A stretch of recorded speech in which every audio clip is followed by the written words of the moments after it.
And our Baptist family needs you.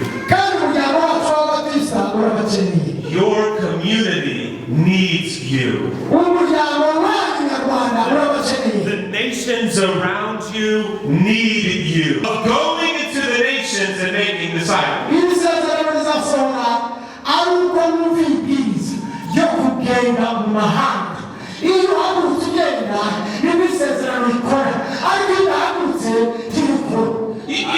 You cannot read verse number 19,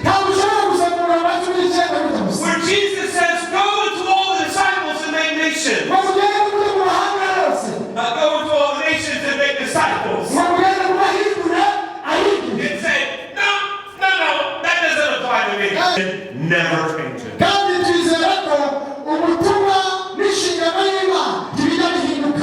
Programs may change. People may change. But God's mission never changes.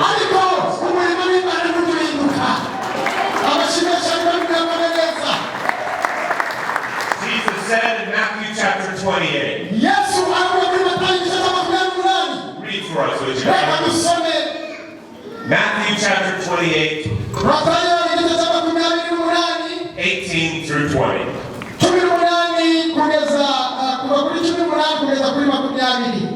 Matayo ibice cya 28 umurongo wa 18 tugeze ku murongo wa 20. Bibiliya yavuga mu Kinyarwanda 18 to 20. Nuko Yesu aremera avugana nabo ati, nawe ubutware bwose mu ijuru no mu isi.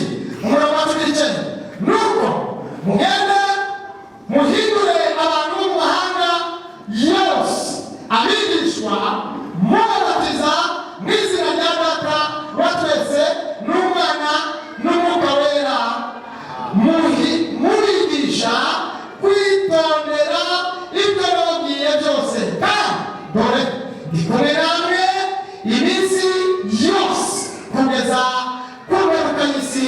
Bakireresha muri Imana. Now these verses remind us of a core teaching in our Baptist theology.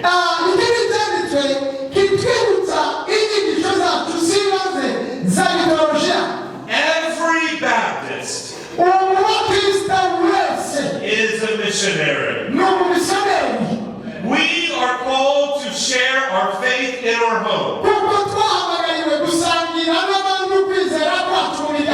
neighborhood, in our city, in our country, in every country around the world. Every Baptist is a missionary. Now in Matthew chapter 28, we find this idea of every 4 times.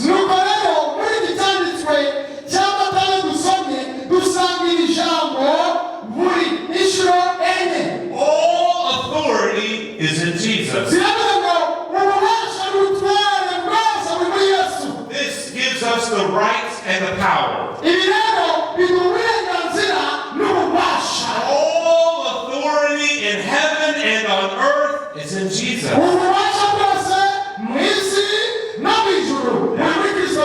It may look like there's great authority in this world.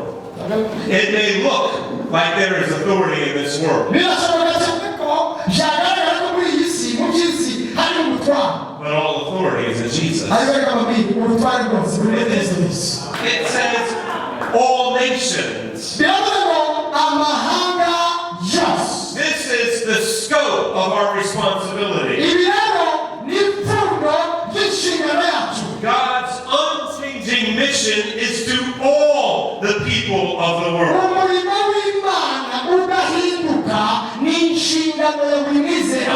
And yet there are 3 billion people around the world who are unreached with the good news of Jesus Christ.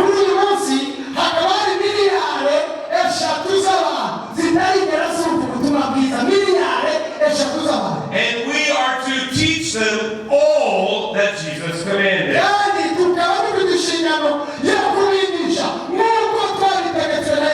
that is the strategy. ubwo nibwo buryo We are to teach and proclaim Jesus. tugomba kwigisha no kwamamaza Yesu. How Jesus lived, uburyo Yesu yabayeho, what Jesus said, abo yatumye, not just the portions that make us feel comfortable. ntabwo bivuze ngo ni igihe gusa tujuguwe neza. We must teach all of Jesus. ntabwo ari ukwigisha bya bindi abantu bakunda, oya tugomba kwigisha byose. Brings us to the fourth point. ibyo rero bikatuzana ku ngingo ya kane. Jesus said, I will be with you. tukabonamo isezerano ngo Yesu aravuga ngo nzabana nawe. That is the promise of Jesus' presence. iryo ni isezerano rya Yesu muri uyu murimo yakoze. Success is not the promise. intsinzi cyangwa se kugera ku butunzi siyo ntego. Recognition is not the promise. kumenyekana no gukomera siyo ntego. The promise is the presence of Jesus. ahubwo isezerano dufite nuko tuzabana na Yesu. And that is enough. kandi ibyo kubana na Yesu nicyo kiduhagije. Jesus is enough. Yesu arahagije ku amashyi menshi cyane.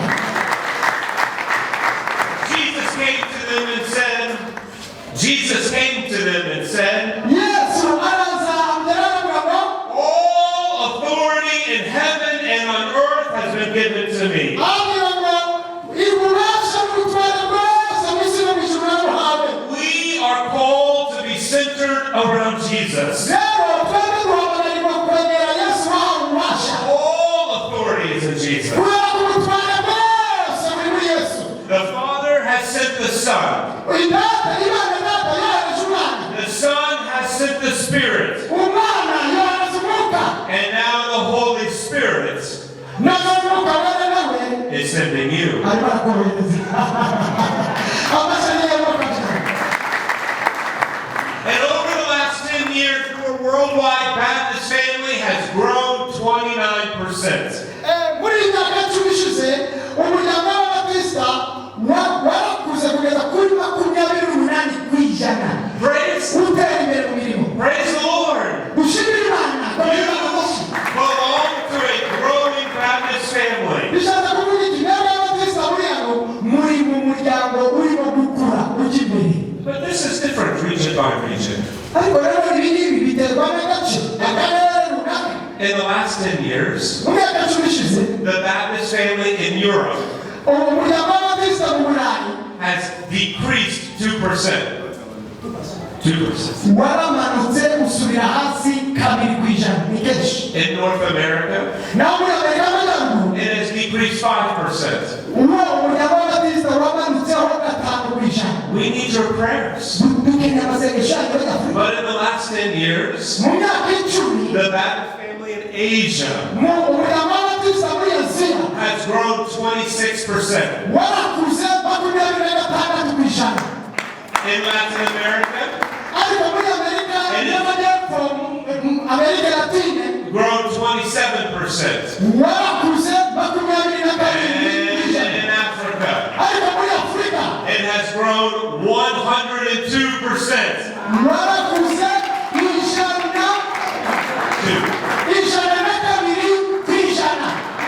ariko amashyi y'andi mu byinshi cyane. This is your time. iki ni igihe cy'Abanyafurika.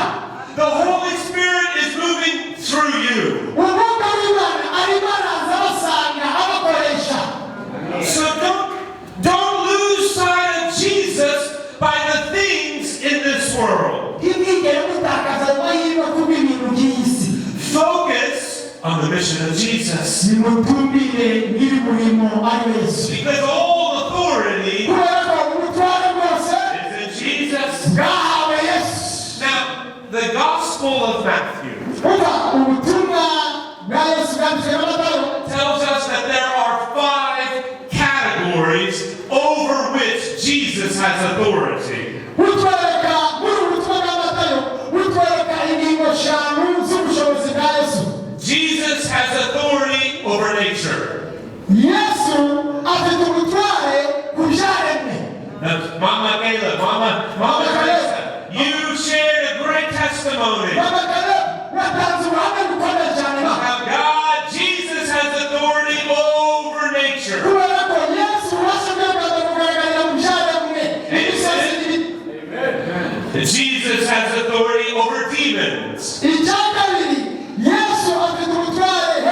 devils. Jesus has authority over disease.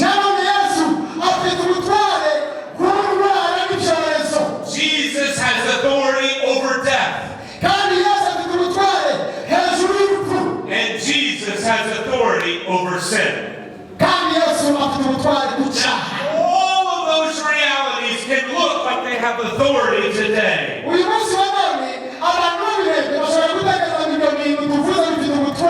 But the powers of this world are fading away. I was with an older woman in Germany. And she also experienced floods. A flood came into her building. It destroyed the first floor. It destroyed the second floor. It destroyed the third floor. It destroyed the fourth floor. So she kept going higher. And then she came back down. Every house on her floor had been destroyed. And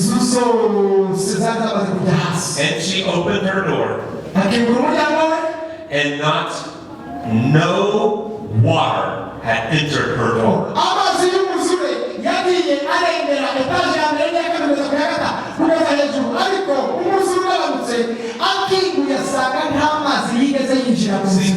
God still protects his people.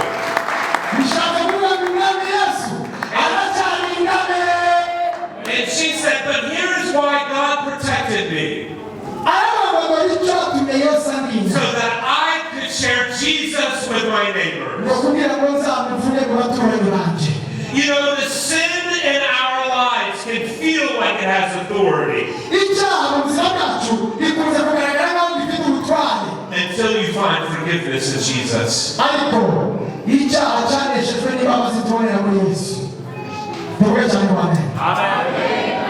Have you given your life to Jesus?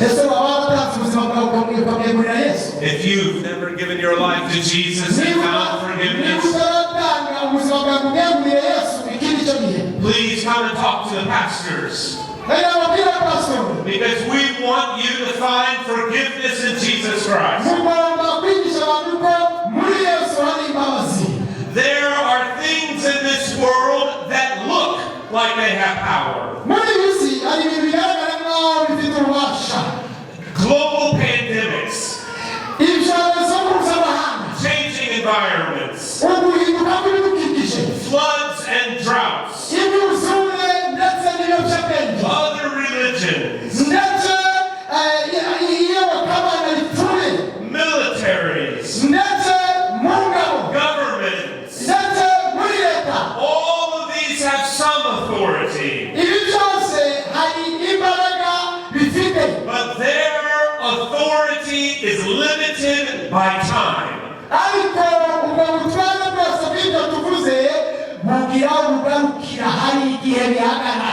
Do not focus on these powers that are limited by time.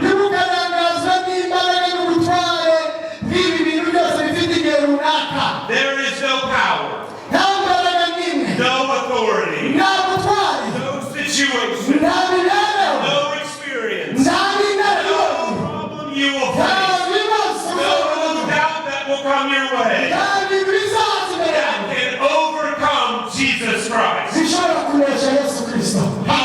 is. So let us live by eternity.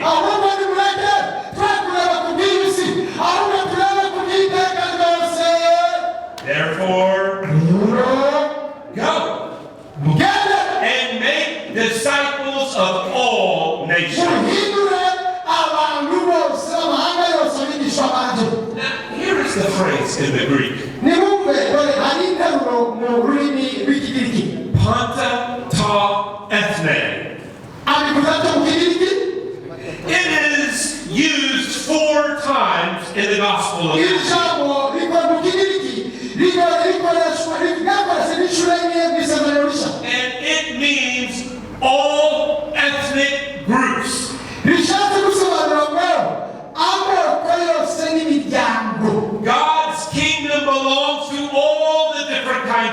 people in the world. ineza y'Imana igera ku bantu bose bava mu mahanga yose no mu miryango yose. To be a disciple of Jesus, kugira ngo babashe guhinduka abigishwa ba Yesu, we are to be a witness to all people. tugomba kuba abahamya Yesu mu mahanga yose, mu bantu bose.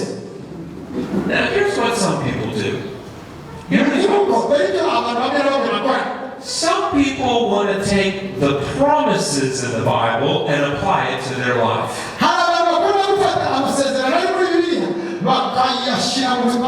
But they want to take the responsibilities of Jesus' commands and give it to somebody else.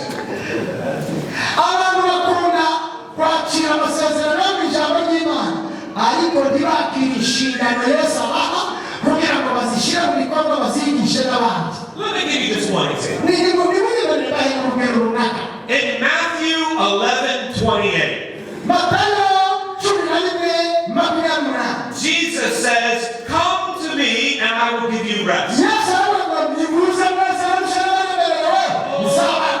And we say that promise belongs to me. Jesus, give me rest. And yes, that promise.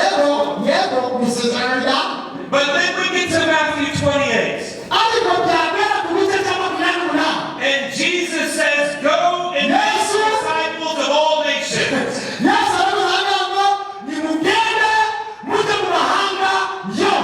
That belongs to the pastor.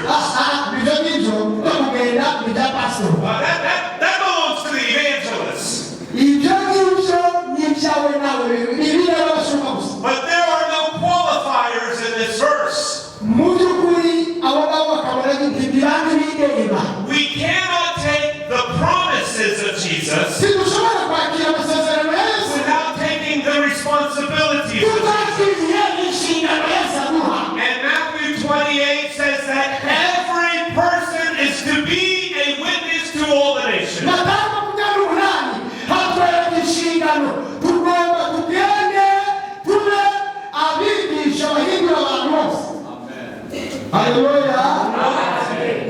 You know, there are people in this community who do not know Jesus. God called you to be a witness to those people.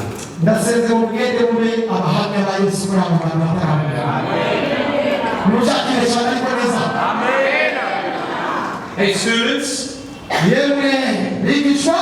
there are people in your school who do not know Jesus. You are called to be a witness.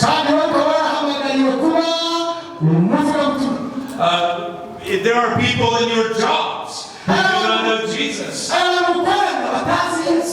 You are called to be a witness to those in your jobs.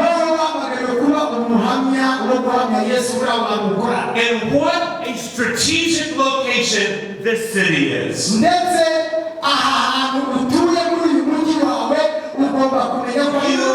are literally on the border of nations.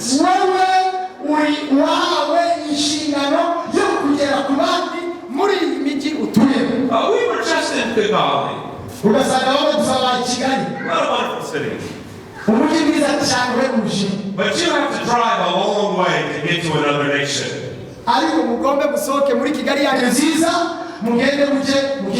But God has placed you right here in a strategic location.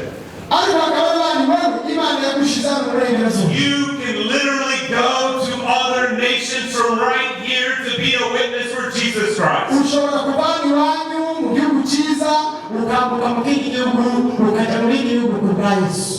So what are we to do? We are to teach them all that Jesus commanded. We are to go and make disciples. Now in the Greek, making disciples is a command.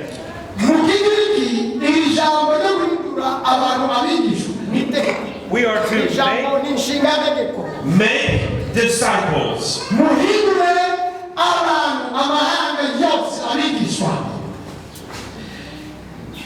Even if it requires suffering. n'igihe bisaba kubabara. Remember, Matthew 28 Nimwibuke Matayo 28 is found just after Jesus' crucifixion. neza Matayo 28 biza uko arangije kubabazwa kwa Yesu. Jesus went to the cross in order to make disciples. nta kindi cyatumye Yesu ajya ku musaraba ni ukugira ngo ahindure abantu bose abigishwa. We are to make disciples even if it requires suffering. natwe tugomba guhindura abantu abigishwa n'igihe bidusaba kunyura mu mibabaro, Even if it requires sacrifice. n'igihe bidusaba igitambo, Even if it requires challenge. n'igihe bidusaba kunyura muri komini. We are to go. tugomba tugende To use our feet. dukoreshe ibirenge byacu And to make disciples. tugende tujyane ubutumwa bwiza buhindura abantu abigishwa, And to build churches. twubake insengero. We are called to live on mission. twahamagariwe gukora komera Imana amashimeshi cyane. twahamagariwe gukora. And then we get to the final all. ndagira ngo tugeze ku ngingo ya nyuma. What an incredible promise. dore amasezerano y'agahebuzo. I will be with you always. nzabana nawe ibihe byose. It is a wonderful promise. ni isezerano rihebuje. But this promise doesn't stand alone.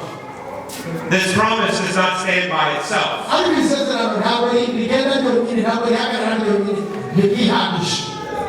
This promise iri sezerano is found in the context. riri This promise is found in the context of going into the nations and making disciples. iri sezerano rizasohora ari uko mwumva ibwiriza ryo kugenda mu mahanga. iyo uhagurutse ugenda nibwo isezerano rikora, ariko iyo udahagurutse ntirikora. You cannot read verse number 19 ntabwo ushobora gusomera amajwi n'icyenda gusa where Jesus says, "Go into all the disciples and make nations." ngo mugende mujye mu mahanga yose, Go into all the nations and make disciples. ngo mugende mubahindure ahigishe. It said, no, that doesn't apply to me. ntabwo wavuye ngo reka ibindi bindeba. And then go to verse number 20. niba icumi n'icyenda hatakureba wahindure kuri 20 wigira neza It ngaha. said, oh, verse 20 applies to my life. hanyuma kuvuga ngo umurongo wa 20 kuko ari isezerano niba ureba gusa Verses 18, 19, and 20, they belong together. 18, 19 na 20 ni imirongo ifatanye. The promise of the presence of Jesus kugira ngo isezerano ryo kubana na will Yesu be most fulfilled in your life when you live as witnesses for Jesus Christ. iri sezerano ry'uko nzabana na riri ku murongo wa 20 rizasohora mu buzima bwawe igihe uzaba wemeye ibiri muri iriya mirongo ibiri wawe 18 ukabishyira mu bikorwa. And the Vuga cyane promise, wame. the promise is the presence of Jesus. isezerano ni ukubana na Yesu. The promise is not success. isezerano nta kindi kivugwa, ntabwo ari iterambere, ntabwo ari amafaranga n'ibindi, Promise is not riches. ntabwo ari ubutunzi, The promise is not mental and physical health. ntabwo ari ubuzima buzira umuze cyangwa se ugukomera. oya, The promise is not recognition. ntabwo ari ukumenyekana cyane, The promise is not authority. ntabwo ari ubutware, The promise is not culture. ntabwo ari umuco, The promise is the presence of Jesus. ahubwo isezerano ni ukubana na Yesu. amashimwe cyane. And let us live as if Jesus is enough. kandi tukemera ko Yesu abaho muri twe kandi akaba agwiriye. In July, I was in Ukraine. mu kwa karindwi nari muri Ukraine. ese mu Kinyarwanda bitako bikomeye. You know, kiriya gihugu kirimo intambara Ukraine. the war in Ukraine has destroyed hundreds of churches. nk'uko mubizi muri kiriya gihugu intambara yaragishegeshe iragisengera kibana. Would you pray for our Baptist family in Ukraine? ese mushobora gusengera bariya bakristo b'ababatisita bari muri Ukraine? And I was with a Baptist pastor who had been kidnapped by the invading forces. akaba yarabonanye n'umupasitori w'umubatisita wanyurujwe uri mu irengero washimuswe murakoze cyane. He had been physically beaten. yarakubise cyane mu buryo bw'umubiri. He had been held away from his family. ashyirwa ku ruhande ajyanwa kure y'umuryango. He had had a very horrible experience before he finally escaped. And I said, Pastor, was there a Bible passage you held on to during that difficult time?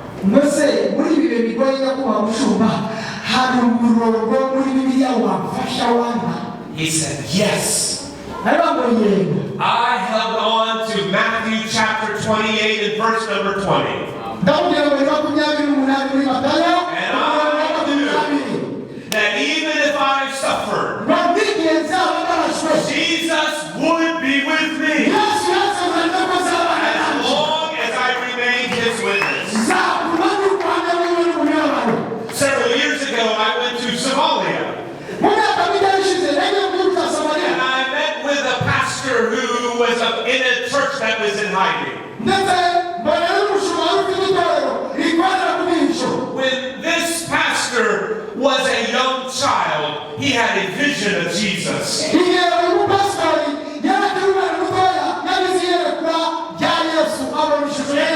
And when he woke up, he said, Jesus, I'll follow you. It took him 6 years before he found the Bible.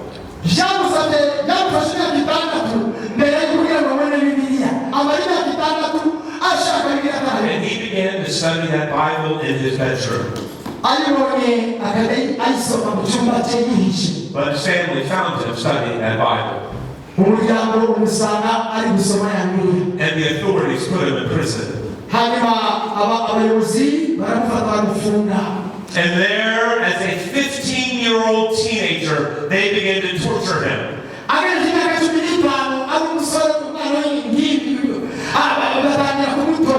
They began to beat him. And as they were beating him, he began to yell out a verse.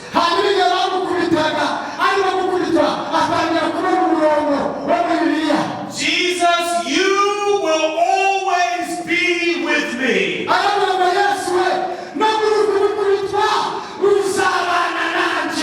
Two of those who were torturing him came to his prison cell at night.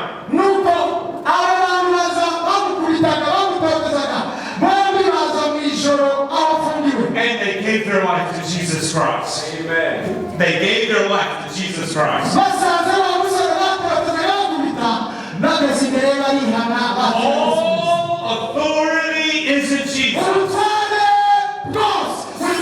So live for eternity. We are called to make disciples of all nations. We are to obey all that Jesus commanded. And as we live with that missionary witness, we will experience the beauty of this promise that Jesus will always be with us. My dear friends, my dear brothers and sisters,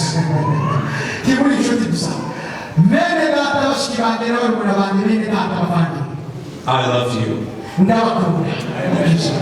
And our Baptist family needs you.